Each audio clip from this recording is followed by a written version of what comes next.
We start with the standard HTML boilerplate. We're using Tailwind CSS again to quickly style the pool table and balls without needing a massive external style sheet. Here we build the table.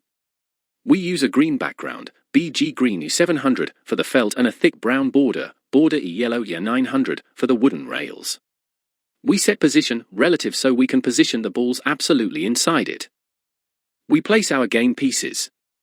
The balls are just developments containing emojis. We give them a class of balls so we can select them all easily in JavaScript later. We explicitly place the four corner pockets using absolute positioning, top 0, left 0, etc. These are just black circles to represent the holes. Now we move to JavaScript.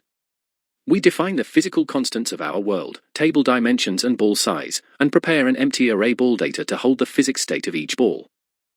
We loop through the HTML elements and initialize their physics data. Every ball gets an x and y position, and a velocity vector, vx, vy, starting at 0. We also space them out horizontally so they don't start on top of each other. The render function is the bridge between our math and the user's screen. It updates the CSS left and top properties of the HTML elements to match their internal x and y coordinates. This handles the shooting mechanic. We calculate the distance between the click position and the cue ball. We use that difference, dx, dy, to set the cue ball's velocity, launching it towards the cursor.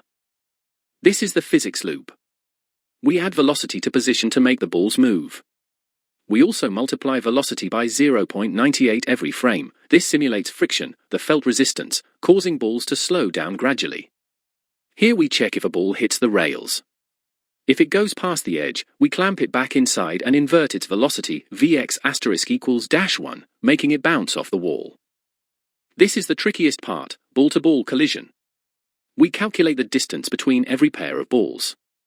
If they overlap, we calculate the angle of impact and push them apart by adding force to their velocity vectors in opposite directions.